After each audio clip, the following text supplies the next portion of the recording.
Hi guys, it's Rebecca. Thank you so much for joining me for today's video. Today's video is going to be my November reading wrap-up for my Reading A to Z challenge. This is a collab that I was doing with the Fantastic Ladies group on Facebook. So there's kind of like two parts to this. It's an Reading A to Z challenge, but it's also my just regular reading challenge. For this year, I wanted to read 100 books. And I am glad to say that for the month of November, I was able to read 7, which brought my total to 94 books. So I only have 6 books to read in the month of December, and then I will be meeting my goal. So I'm very, very happy about that. In regards to the A to Z part, as of the last update, I had 4 letters left. I had the letter J, Q, V, and Z. Unfortunately, I only completed 1 letter this month, and that was for the letter V. And I guess I'll start with that book. The book for the letter V was Vicious by V.E. Schwab. This book is a few years old actually, and I think the second one just came out not too long ago. I do have it. It's called Vengeance. But in this book, we follow 2 anti-heroes. What are their names? Victor and Eli, and they are they're trying to find out what makes a hero, if it's something that they're born with or something that they can be made into.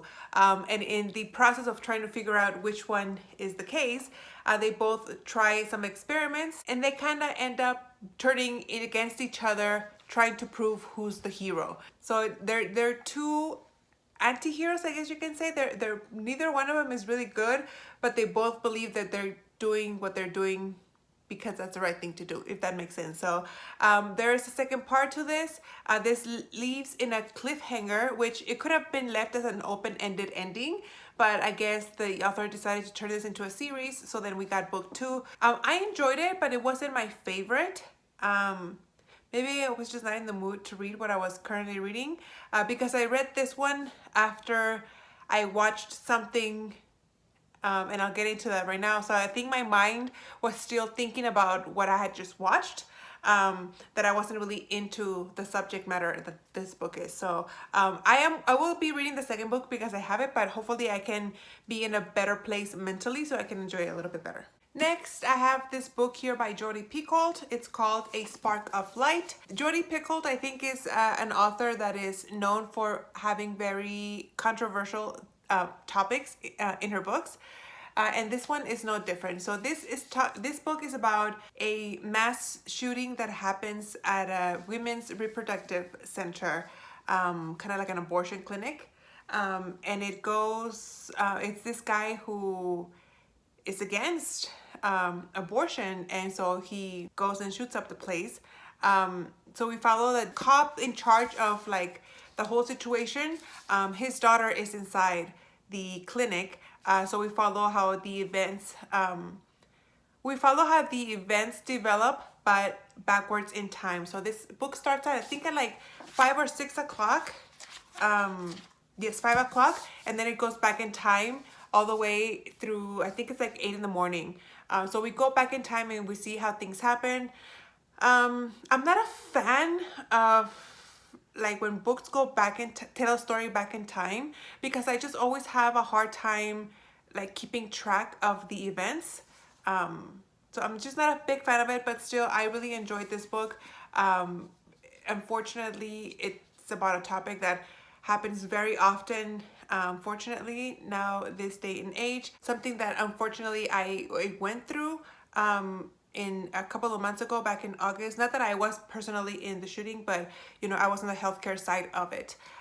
So yeah, it was just, it's a tough book to read because of the subject matter. I still enjoyed it, but then I feel like I would have enjoyed it more if it hadn't gone back through time to tell the story, if that makes sense. Not one of my favorite, but I think I would still continue reading her books. I really, really do enjoy them. The next book that I have here is On the Come Up by Angie Thomas. She also wrote The Hate You Give, one of the books that I just loved. I read it earlier this year, and I thoroughly enjoyed it. I read it in 2 days. Very, very good book.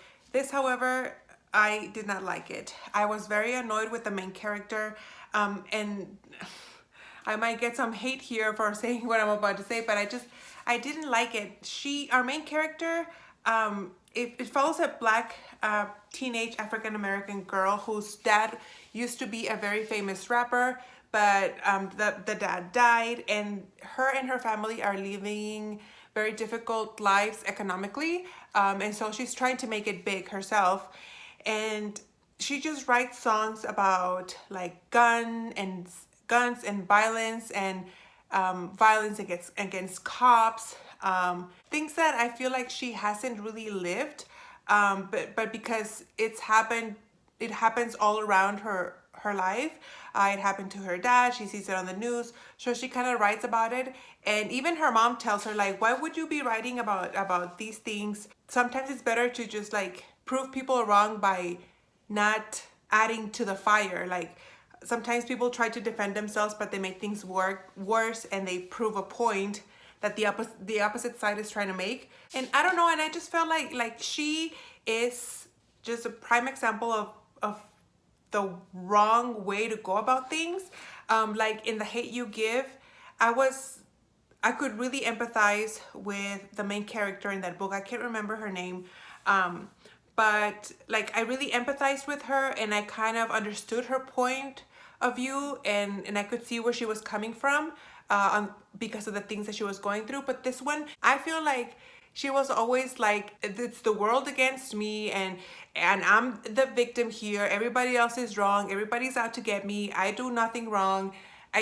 She played the victim card, and she wanted to blame others for everything, and nothing was ever her fault. And I just didn't like it. I just didn't like her. I found her very annoying. And I was just kind of like, oh, come on, like, get over yourself. Like, you're not the victim. You're in trouble because you're in trouble. Like realize that it's what you did. You brought it upon yourself, and now you're paying the price for it. So stop blaming others for what's happening to you. Like, yeah, I didn't like it. It made me angry. I'm just gonna stop talking about it because I'm gonna get upset. So let's move on to something happier. This next book I absolutely adored, and this is Puddin' by Julie Murphy. She wrote, what is her name? Dumplin'. She wrote Dumplin', and this book is just as cute as Dumplin', if not maybe even cuter. This follows Millie Chuck, what's her last name? Mitchell Chuck. Something like that. She is one of the girls that enters the pageant with Dumplin', and I think she wins like first place or second place. I can't remember. Anyway, she becomes friends with Callie, who's also like the favorite to win in the pageant from Dumplin'. Callie does something that she ends up having to work at the gym where Millie works, and they become really close friends, and then we see that relationship grow. And then we see each girl help the other girl develop a better sense of confidence. And we see their friendship develop as well. A popular girl with a not so popular girl. And then they both see things in each other in themselves. It's just super, super cute. It looks kind of like a big book, but it reads really, really fast. I adored it. It's a super cute, super, super cute book. I highly, highly suggest it if you're into contemporary fiction. It's really cute. Cute, super cute. The next book that I read is probably my favorite book. No, Puddin' is my favorite book, and this is a close second. And that is The Handmaid's Tale by Margaret Atwood. This book is a small book, but it packs a punch. And if I remember correctly, The Testament just came out, and it's the second book to this one. But this book I finished towards the beginning of the month, and this follows a futuristic kind of like America, or part of America,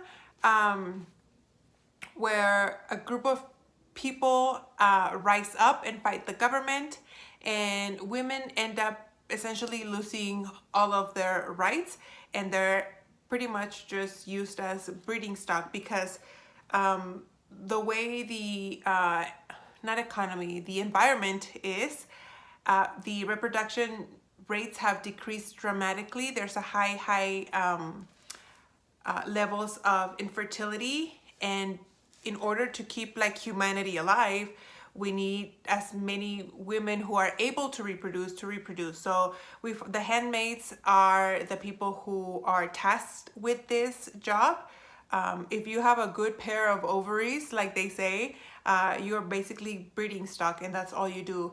You go from family to family, assigned by the government to go and have their kids, and then once you're done having the kid, you go to another family and you get pregnant by the male of the family, and that's your life, just to have kids. It's a very, very scary concept because it could be very, very real. And from what I understand, this book is like super old, 1986. So this book was way ahead of its time. It was written about 30 years ago, and it looks a lot closer to reality nowadays than when it did back then, I guess.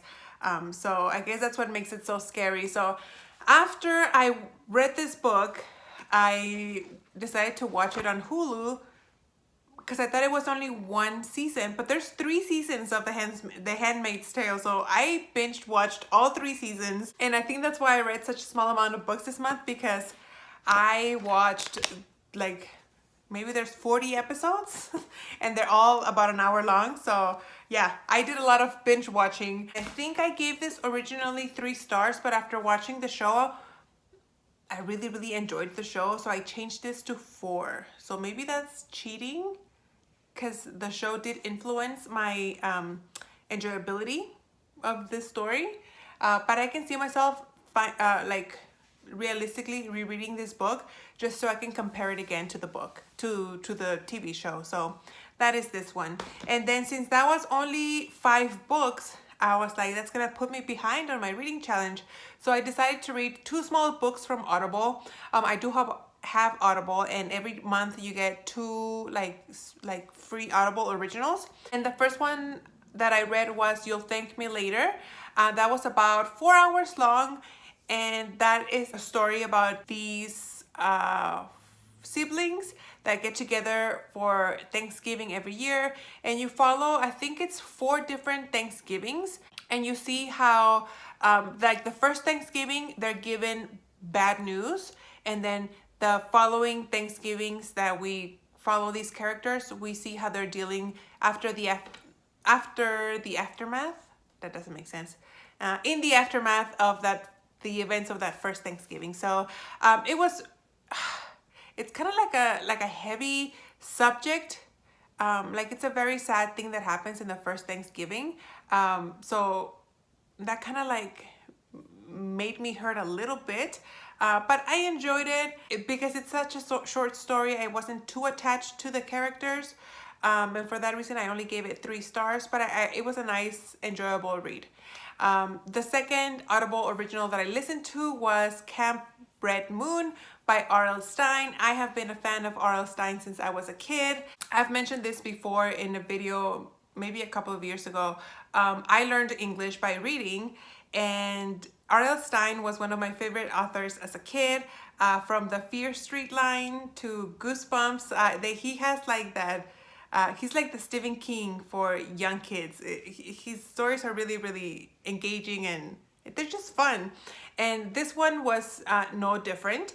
This Camp Red Moon is a short story. It was about 5 hours long, maybe a little bit under 5 hours. And we follow 4 short stories. One is about werewolves, the other one is about ghosts, the other one is about robots, and the other one is about